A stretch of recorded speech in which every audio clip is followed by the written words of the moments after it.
Yuk.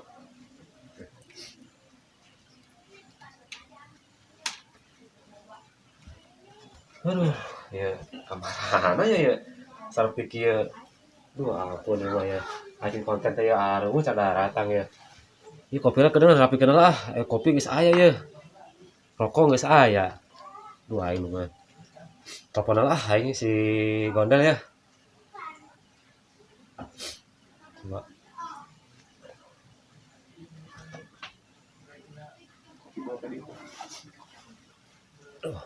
Ya, kita di mana? Ada tuh merapat deh. Sepi ya. Udah datang aja, geus nya. Kadenya datang ya.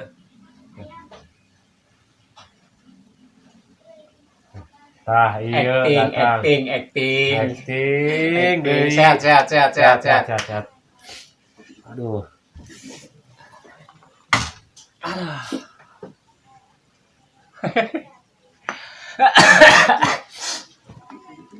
Ngopi. Nah, kopi nah, bisa kena Kak. Ada. Lagi ngedit, Bro. Mana deh, nanti kemana wae serangan dia. Alhamdulillah. Astagfirullahaladzim. Kucing aja. Kucing aja.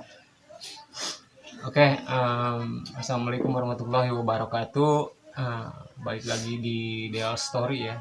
Ya. Jadi kita apa sih namanya, ngomongin tentang di channel ente, Bro. Boleh. Kan ini idenya si Jebron sebenarnya. Jadi ide dulu di tahun 2005 itu kita dinaungi di sebuah studio ya, Bro ya. Studio musik ya. Studio musik. Jadi ini ceritanya apa ya? Sedikit flashback. Jadi kita bikin story tentang waktu zaman kita di studio gitu. Ya, di tahun berapa tuh ya? Kurang lebih akhir 2005 gitu. 2005-an ya? 2005. Kawan-kawan. Jadi ada sudut pandang masing-masing sebenarnya. Ya. Jadi dulu nih Jebron tuh drummer, gua bass, Bani gitaris, terus si Kunyit vokalis juga. Kadang-kadang dia jadi backing vokal maksudnya. Terus ada vokalis gua ya gue sebutin ya. Ya. Ada pokoknya. Ada pokoknya, nggak usah disebutin, pokoknya ada gitu. Nah, jadi zaman dulu tuh gue dapet studio itu sebenarnya dari si Bani gitu. Ya. Ente kan inget zaman itu spin katanya spin. Jadi si spin dulu nanti ada si spin di cerita terakhir sebenarnya. Nanti ada ceritanya.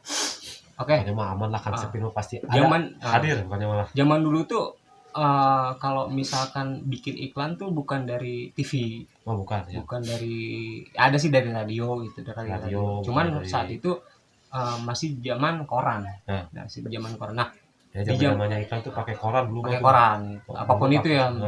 Kecuali misalkan pagelaran, festival itu biasanya pakai selebaran. Ya, selebaran gitu. Brosur itulah. Nah, saat itu kebenaran si Bani itu kita lagi pada nongkrong, si Bani datang nih bawa koran gitu. Bro ini ada semacam kayak manajemen gitu, semacam manajemen kayak buka nyari anak-anak band lah gitu, yang mau menaungi sebuah band gitu. Ya akhirnya kita daftar di sebuah studio, singkat cerita kita diterima gitu. Dari 30 band ya.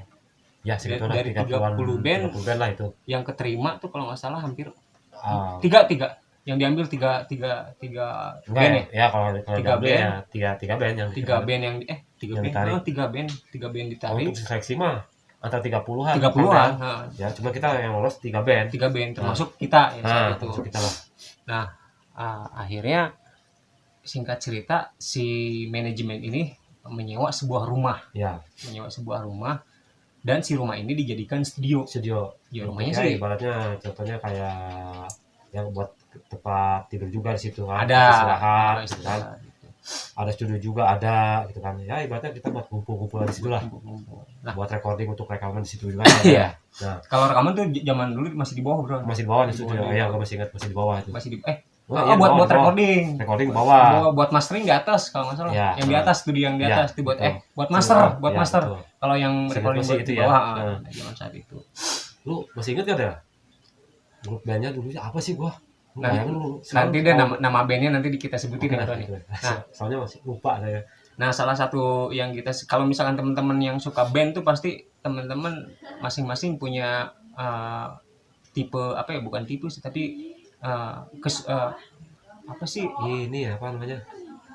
kesukaan pribadi, apa sih sebutannya, misalkan ente drum ente suka apa sih, merek apa, Ya ibaratnya Pipe, iya, Dewe, Tama lah gitu lah. Tama. Nah, Ya, kayak si gitu lah. Jebron itu waktu itu emang punya Tama. Ya, dulu tuh. Ente Tama. Kalau gua kan dulu, bass, awal pertama lah tuh. Tama.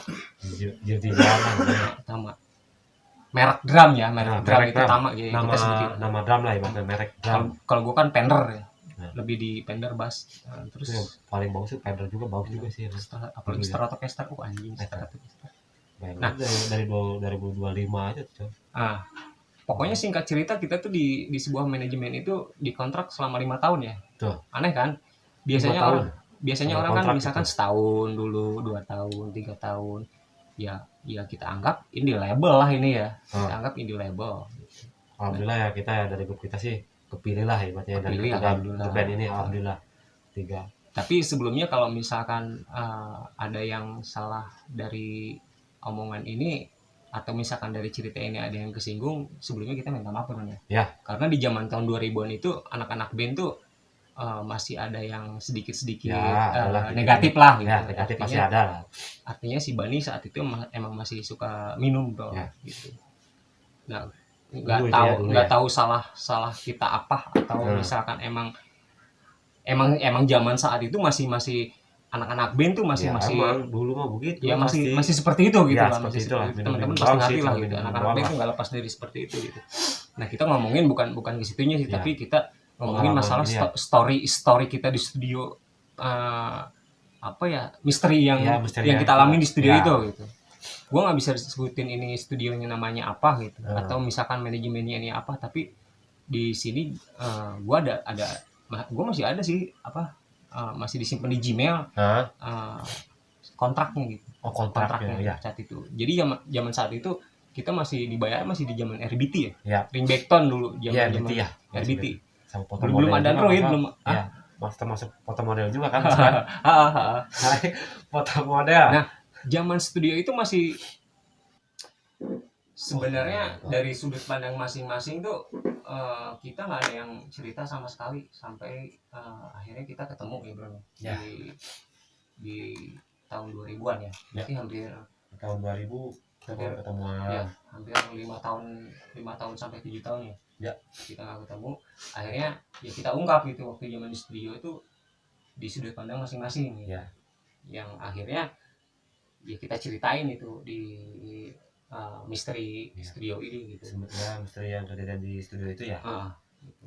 Nah, cerita yang waktu ente pingsan di dalam studio waktu ente malam-malam itu gitu. Jadi si Jebron ini habis recording bro ente. Ya. Habis recording apa habis latihan? Habis rekaman lah kalau nggak salah. Habis rekaman ente ketiduran di dekat drum. Apa emang tidur? Ya pokoknya ketiduran aja lah. Terus ketiduran gue itu seingat gue sih ketiduran.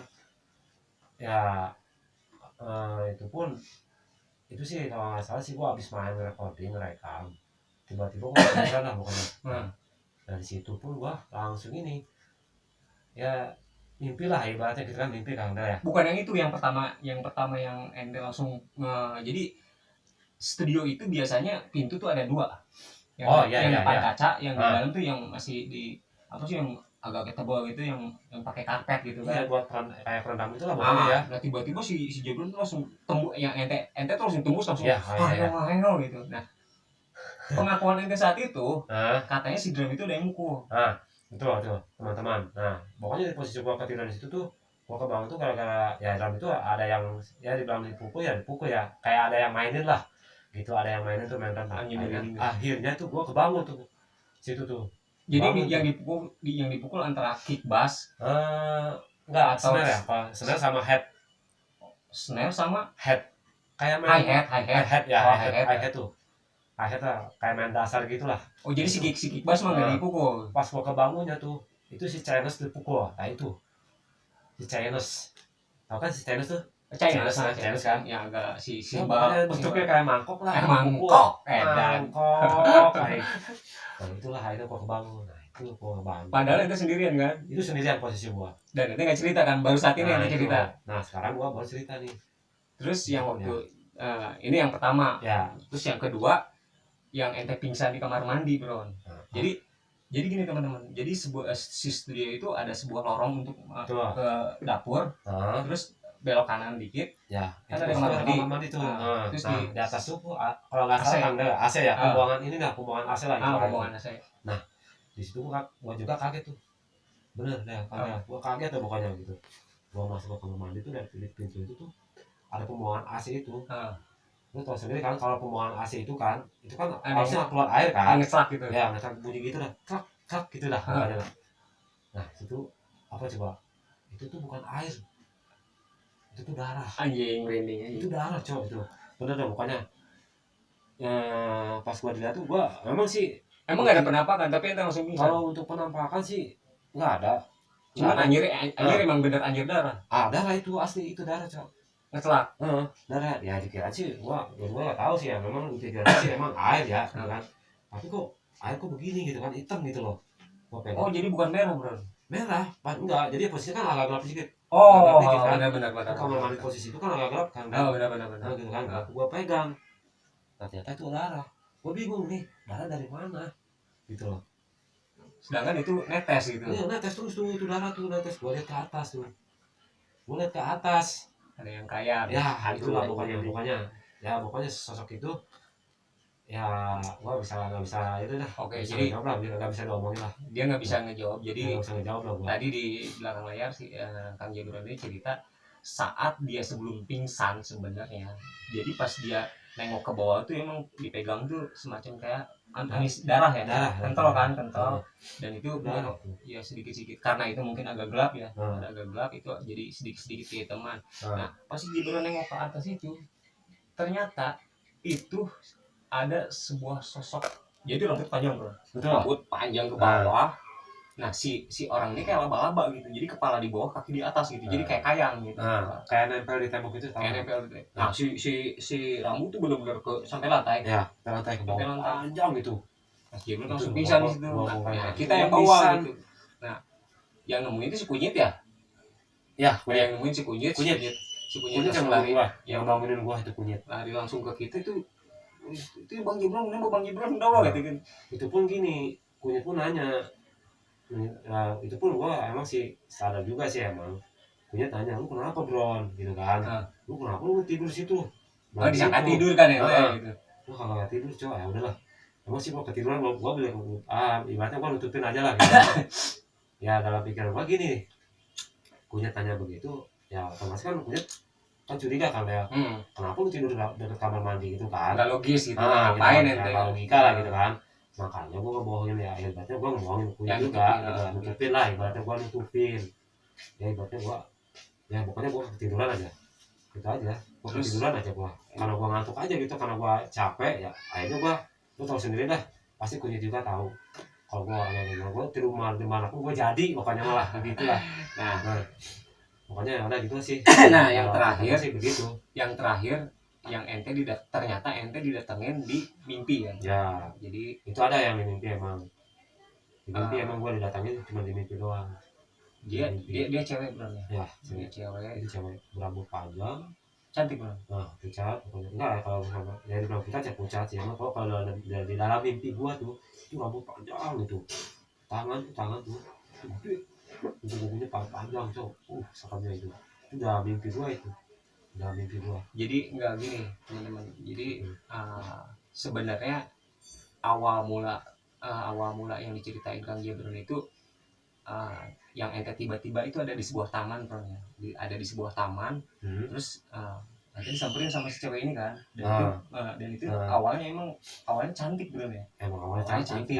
Nah lama-kelamaan kok tiba-tiba kok mukanya ya itulah ya seperti itulah gitu, teman-teman ngerti lah gitu. Kalau di sini bener-bener ya ngeri, yang bilang ngeri gitu kan ya sebenarnya itu gitu kan. Ya sebenarnya itu perkenalan mungkin ya, perkenalan terus ada pemberitahuan mungkin ya dulu tuh ya ente kan penasaran itu siapa gitu ya itu.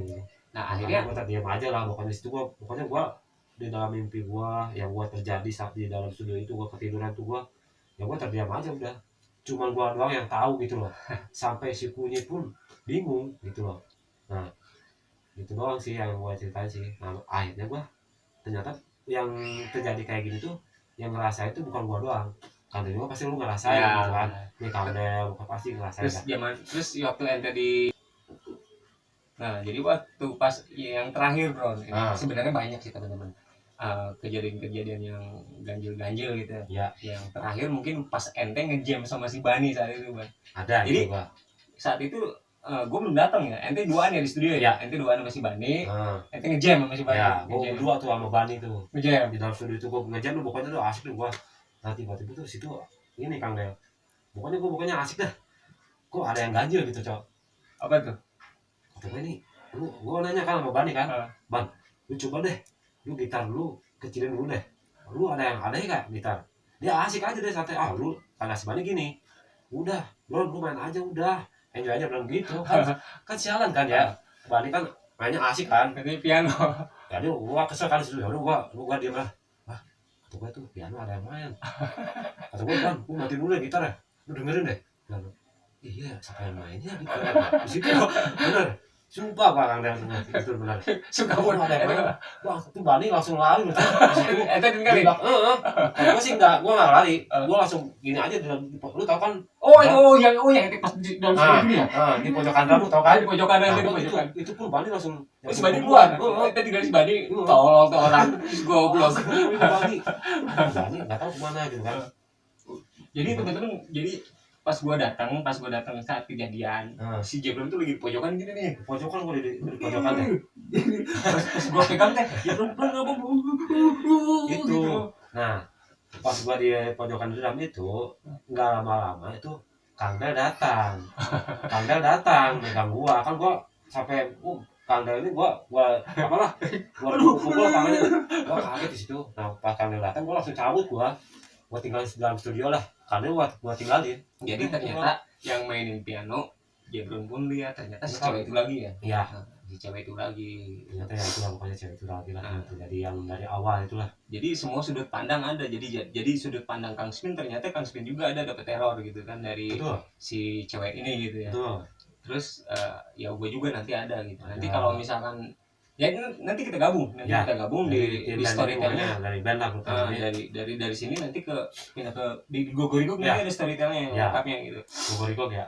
Kayak dari channel Gogorigog pasti ntar. Kalau misalnya kalian dengar dari full nih ceritanya ini nih, ntar lihat ya. Jadi sudah ya karena lu kan tadi ya, ingat yang tadi pas gua tuh. Nah nggak mungkin dong kalau misalnya gua doang yang ngerasain dong. Ya. Pasti lu juga pasti lu ada. Oke lah. Jadi kalau misalkan untuk di studio sih kurang lebih hampir sama kayak Kang Jebron gitu. Cuman ada nanti yang waktu kita manggung di sebuah kampung gaib itu loh bro. Ya. Nanti kita bahas tentang yang bukan di studio ya. Ya. Nanti ada yang lebih ekstrim lagi yang waktu kita manggung di kampung itu loh bro. Yang pakai tahu ya. Gua masih ingat ya. Ingat. Ya itu mantap dah itu mah ya. Sumpahnya gua pengen tahu aja nih karena nggak mungkin nggak ada, pasti ngerasain. Kalau yang di studio itu bro, sebenarnya ini lengkapnya yang benar-benar diteror terus si Bani yang diteror asli, karena kan yang tadi ini batuk yang tadi gue sebutin ya, jadi dari zaman saat itu kan anak-anak band itu kan nggak lepas dari ya kasarnya minum ya. Mohon maaf ya sebelumnya gitu. Nah si Bani itu gua, Bani, si Kunyit nih, 3 gua bro ceritanya. Gua lagi di depan studio gitu, gua lagi nonton TV. Tahu ya di depan ya. Itu. Nah itu maghrib bro. Maghrib gitu. Maghrib ya. Pertama sih itu kan nggak ada remote-nya. Si TV nggak ada remote-nya yang TV yang 15 in itu yang 15 in kan? Yang 15 in itu. Ada remote-nya gua ingat. Itu nggak ada remote-nya, tapi masa ada yang mindahin bro? Ente nggak tahu, ente nggak ada saat itu, ente mindahin. Nah itu maghrib. Apa namanya si TV itu ada yang mindahin bro channelnya, kan aneh. Sedangkan si TV kan emang nggak ada remote-nya. Iya, emang ya. Jadi bolong kan, tengahnya bolong kan, tahu ya. Ingat gua ya. Merah si TV sebutin Sharp. Iya, Sharp dulu masalah gitu. Berapa itu kan yang gua lupa. Maghrib itu bro. Ente belum datang saat itu bro. Iya, maghrib. Nah gue bertiga dia masih Bani masih Kunyit. Gue lagi nonton TV, karena kan maghrib orang sholat gue nonton TV, si Bani minum ceritanya. Nah si TV ada yang minum. Nggak taunya pas abis maghrib tuh ada pemberitahuan dari musola. Oh, Di samping musola itu kan ada Apa tuh? musola, yang musola kecil itu. oh ya. Ada yang meninggal tuh, Iya, iya, iya. ada yang meninggal, ada Ah. yang meninggal. Ya itu salahnya gitu. Jadi ya sebisa mungkin kalau misalkan teman-teman maghrib gitu ya, terus kalau dengar ajan lebih baik misalkan lagi nonton TV matiin deh. Matiin gitu. dulu, Itulah apa kekurangan kita yang Ya. mungkin yang kita nggak Ya, sadarin kita ternyata ya ibaratnya mungkin menghargai lah ya. ya Menghargai. secara tidak langsung kita diganggu gitu bro. Iya, pasti Nah, lah. jadi gua ada sedikit ingatan gua bro tentang waktu kejadian di mana di studio itu. Sebenarnya cerita lengkapnya dari si Bani sih yang benar-benar Yang dikerjain apa si Bani? si Bani yang dikerjain, benar-benar si Bani yang dikerjain gitu. Yang Bani ya. Nyampe yang mungkin teman-teman sering-sering lihat di apa di video di YouTube lah atau di channel apa gitu. Yang misalkan tarik si orang tuh benar-benar kayak diseret gitu. Kayak orang lagi tidur tuh diseret gitu. Oh, apa itu kakinya apa? Kakinya ditarik itu. Ditarik. Nah si Bani itu ngalamin. Itu di posisi studio itu kan? Di studio si Bani ditarik itu. Ditarik si Bani. Dan itu hampir 5 meter sampai 6 meter itu si Bani ditarik. Ternyata ya tuh benar-benar teman-teman yang terserang dan nanti yang dari grup band ini pasti ngerasa semuanya sih yang ngerasain Kang Sepit, Kunyit, Kandel. Nah betul kan ada nih nanti di cerita lengkapnya ada di Google Story ya, di Google Story tentang kalau misalkan ya. Ini mah gue persingkat aja ya. Jadi aja ya. Intinya ternyata si studio itu yang ente kan nggak pernah tahu ya, dan gue pun saat itu pas kita nggak pernah ketemu bro. Yang terakhir sebenarnya Kang Spin yang terakhir di studio itu. Karena si Kang Spin itu selain jadi gitaris kan dia juga operator recording ya, terus yang mastering kan dia itu kan terakhir terus dia megang fotograf jadi fotografer kita lah fotografer kita gitu. Nah itu kan Spin kegiatan dia gitu saat itu dia terakhir itu. Nah dia yang diganggu sebenarnya gitu. Cuman yang terakhir kali si Bani cerita tuh yang si penglihatan si Bani ternyata yang diganggu itu ternyata rumah itu bekas pembunuhan bro. Studio kita dulu tuh makanya kenapa yang tadi diganggu terus ada diganggu semua anak-anak gitu kan diganggu. Ya sebenarnya sih gini sih teman-teman ya, kita sih dari grup yang kita yang ini nih yang dari Kang Del gua gitu kan, emang sih kita nggak tahu si posisi rumah itu kita nggak tahu apa namanya kan bekas ya itulah pokoknya. Jadi nggak tahu lah ya bekas pembunuhan itu ya pembunuhan lah pokoknya pembunuhan. Jadi sebenarnya bukan pembunuhan sih, cuma itu berapa tahun Kang Del lu masih ingat nggak dalam yang 5 tahun atau 7 tahun gitu ya 7 tahunan ya kalau nggak salah ya 7 tahun ya. Jadi apa ya, ini mohon maaf ya kalau misalkan ada yang kesinggung. Jadi si cewek ini ternyata dulu pembantu bro. Oh dulunya pembantu di situ rumah itu ya. Di rumah itu dulu tuh bekas rumah konglomerat mungkin ya, pejabat atau apa kita sebutin gitu. Begitulah gitu. Nah si perempuan ini tuh dulu pembantu rumah ini yang kita yang studio itu bro. Iya tahu gua. Gue nggak tahu, gue nggak bisa nyebutin ya, mungkin nantilah gitu. Suatu saat gue pasti gue ceritain gitu karena si Bani nggak ada nih sudut pandang dari Bani gitu, yang penglihatan Bani gitu tentang sekilas tentang saat kejadian gitu kan itu ya. Nah ternyata si pembantu ini tuh katanya emang disiksa gitu bro. Nah sebenarnya kenapa kita diganggu, mungkin ya dia pengen diungkap gitu. Ya bisa terjadi begitu sih. Mungkin. Jadi si cewek bisa terjadi mungkin ke situ. Pas meninggalnya tuh dia dikubur di mana. Betul. Terus kalau misalkan si cewek ini pengen tenang mungkin ya di alamnya gitu. Waktu selama kita diganggu mungkin dia belum tenang gitu. Iya betul. Karena waktu ente dimimpin kan ente dia seakan-akan nunjuk terus kan bro ya. Nunjuk terus. Kayak nunjuk gitu. Ya, cuman ente bingung ente nunjuk kemana kan. Makanya juga pas juga sih emang bingung juga, emang dia nunjuk gitu lah gitu.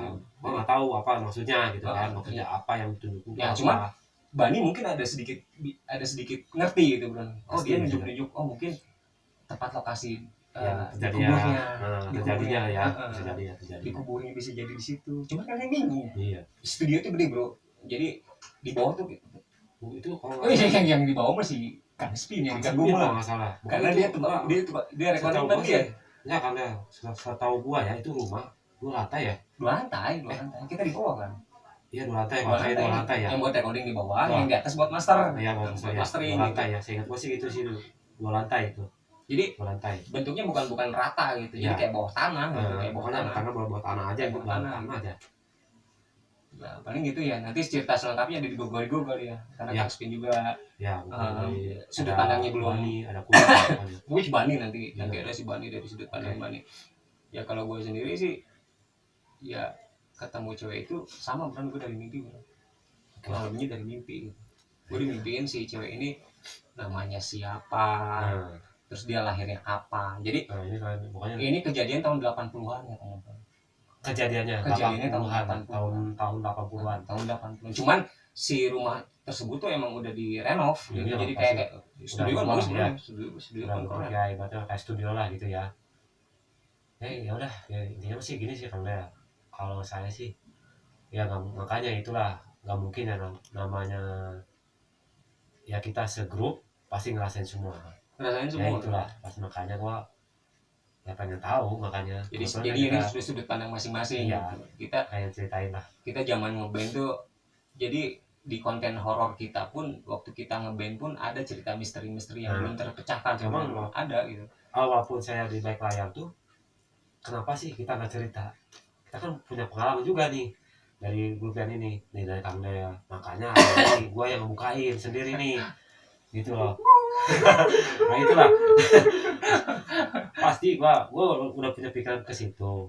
Makanya bukan pasti gue nih yakin gue apa gue ceritain nih mungkin nih dari Kang Dea apa Kang Sepin, Bani gitu kita.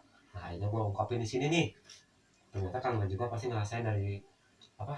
Yang kita ngeband dulu yang dulu sih. Oh yang terakhir gue denger sih katanya sih AC-nya emang benar-benar baru bro. Terus yang terakhir gue bingung aja. Yang terakhir ngejual kan yang tukang sapu itu bro. Iya, tukang sapu ya. Tukang sapu. Nah itulah. Itu terakhir itu. Makanya dari ceritanya memang gue sakit. Dan itu semua emang alat baru semua bro nih. Dari misalkan dari kita biasa pakai komputer Pentium 3 gitu kan, Windows 3 segala macam 3 gitu. Kita nemu studio wah gitu ternyata kita diganggu gila. Dan kita pakai software udah software berapa tuh itu? 5 sih zaman itu 5. Kan kita biasa pakai 3 terus ke 5. Itu Kang Spin itu yang biasa pakai gitu. Jadi recording pun kita udah mulai canggih sebenarnya modern bro itu ya. Dari sound card segala macem, terus dari efek yang biasa dulu masih zaman efek kodok kan disambung-sambung lah ini pincak lagi. Alah, Metal John kotak untuk pakai.